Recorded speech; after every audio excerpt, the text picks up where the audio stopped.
trying to think of some other times you get that bolt of lightning in your stomach.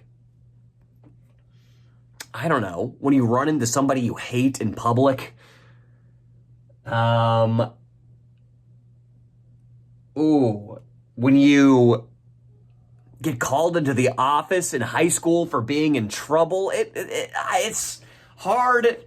I think the perfect thing, it's really its own unique category of embarrassment and feeling in your guts. That feeling you get when you see a girl you banged once and now she's ascended to a high point in society. Maybe it's unique. Maybe that's why I'm struggling to find an analogy to everything here. But after I saw her, I started praying to myself, wishing desperately, please don't let that be her. Do not let that be the AZN girl I banged long ago. And I think by doing that, I actually convinced myself at one point that she wasn't the same girl. Just to make sure, however, I managed to swipe a copy of the schedule from our catering manager. The program, the list of all the foods, the times at which they must be out. You gotta have the yogurt parfait out by 9 a.m., then bacon and sausage and eggs. Then we take all that away by 10:30 and prepare for lunch service, where there will be paninis and turkey.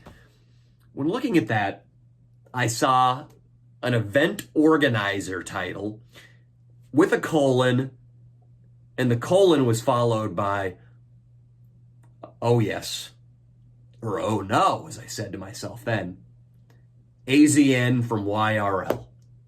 First and last name, not very typical, unmistakable.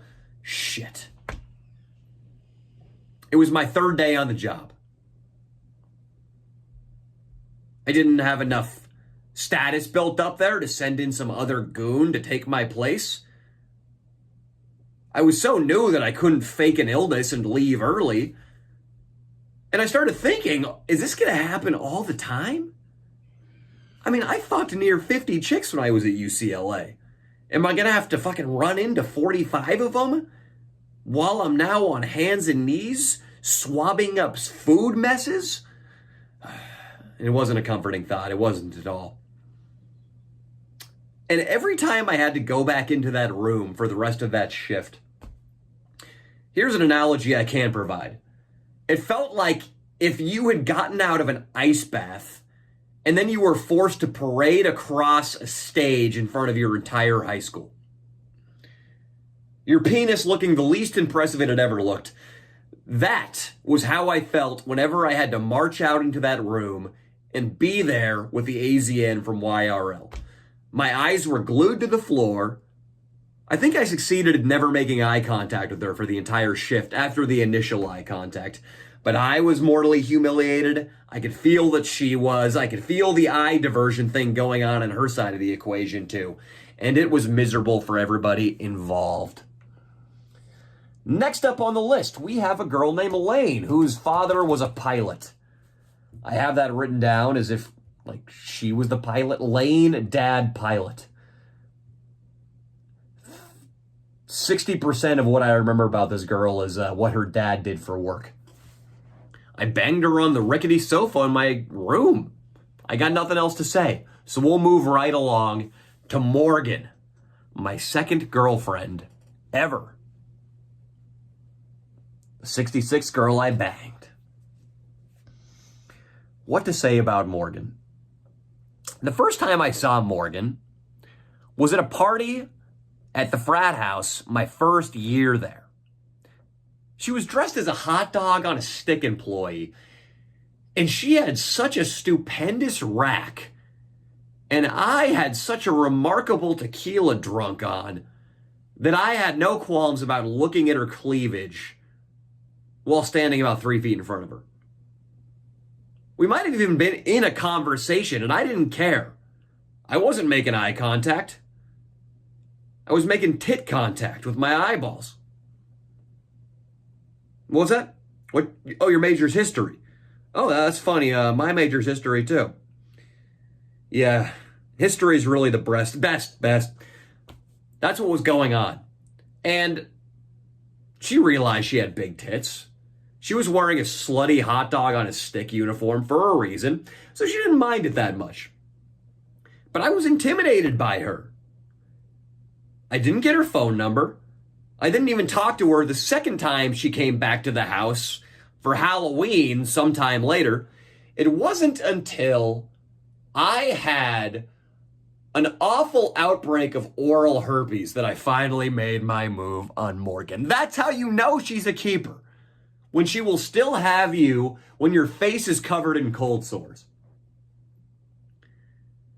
The cold sore outbreak, it was strange. It was only where my soul patch would be.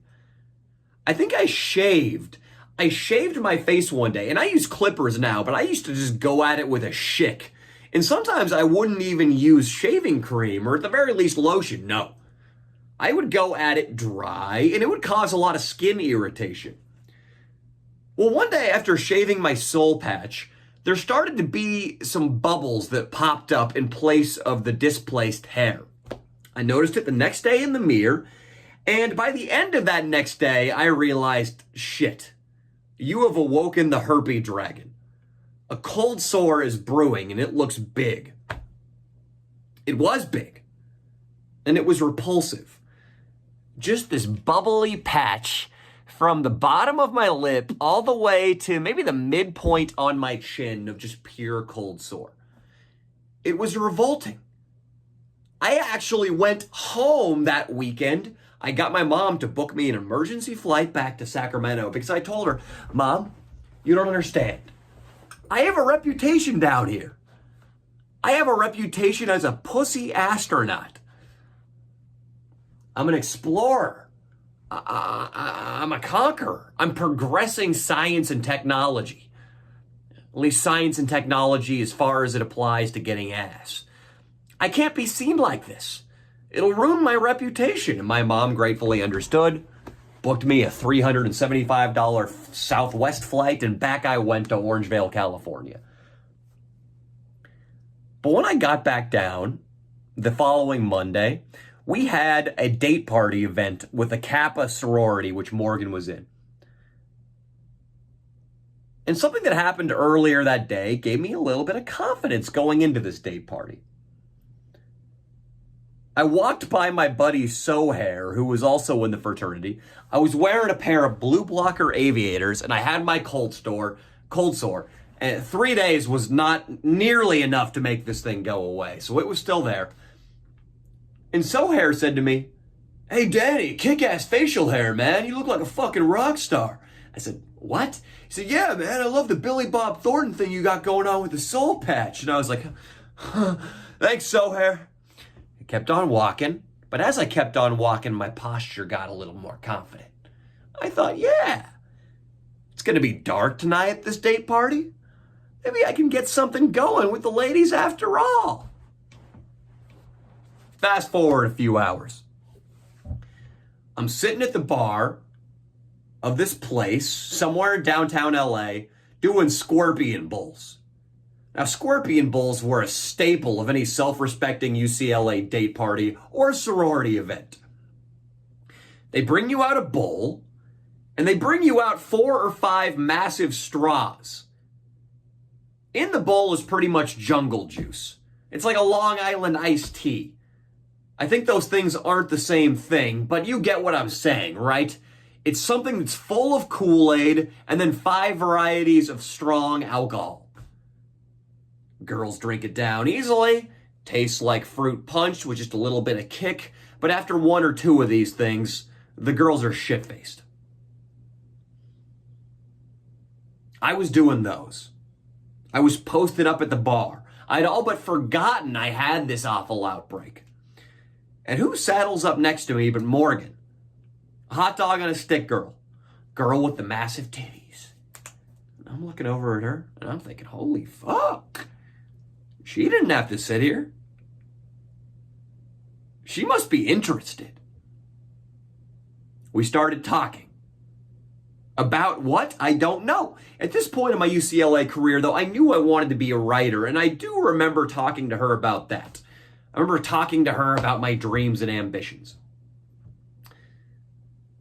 Nothing happened that night, really. We got back on the bus that takes you back from the bar to UCLA. I tried desperately to talk her into coming up to my room with me at the frat house, to which she responded no. But before she got off that bus, we made out. She planted one on me. With herpes. Didn't slow me down. I think, like Sohair, she thought it was a kick-ass little soul patch. I think it's because I met her at Young Research Library, where I met the AZN, a few days later as an intermediate date. I've talked about this a little bit. My theory used to be back then, meet the girl, get her phone number. I got her phone number that night at the date party. Have an intermediate hangout during the day where she can see your face, you can tell a couple jokes. Yeah, I'm hip, baby. I feel my energy. Yeah, I gotta dip, baby. But right now, maybe, can I kiss you one more time? Cool, catch you on the flip side. And then you text her a few hours later and try to get her over later that week to come over to your place so you can have sex. I was in that, hey, baby, you feel my energy? I'm a fucking pimp. Let me tell you this one. I got a good one from my buddy John. You'll think it's real funny. Ah, shit, gotta run, baby. Got a history seminar I absolutely cannot miss. But later this week, I'd love to see you swinging by the Theta Pi fraternity house. When I came out to greet her in front of the Young Research Library, her eyes flickered and then held on my not soul patch. And I remember thinking, right then, holy shit, now she knows that I have oral herpes. But I was such a fucking douchebag back then, and I was so good at womanizing that I had the confidence to blow right through it. And I did set up an eventual next hangout. She held out, though. At least one more date took place, maybe even two, where all she did was blow me, which is still sweet. We were shit-faced when she blew me. I don't remember at what event we went to that night. I remember trying over and over to finger her asshole, which she would never let me do. She wouldn't let me finger her ass, but she did blow me. Then, one night, after some other party function, she let me put on a condom and take her missionary. She became my second girlfriend, my second love. Wish I was better at a French accent. I'd do a Pepe Le Pew right now. I'm studying him right now for a bit. Accents aren't my thing. I don't have a good ear for that. But I remember her scent right now. In my scent memory, it's like butter and lilacs. I can remember it. And I remember her pussy had a little bit of roast beef in it, a little bit of flap, but it was soft and welcoming. But those tits. I remember telling somebody, bragging to them, let's be honest, that no matter how much I'd had to drink before I made love to her, there was no problem climaxing because all you had to do was look at her boobies and the juices were sucked from you. We kept banging. And I, because I was an addict and I simply could not stop, kept hooking up with other girls simultaneously. She was kind of a new age hippie chick, so she accepted it. I'm going to let him do his thing. We're not each other's property. Let him go out and have his fun. I would go to events at Pi Kappa Alpha or ZBT and face fuck a girl in the mailroom.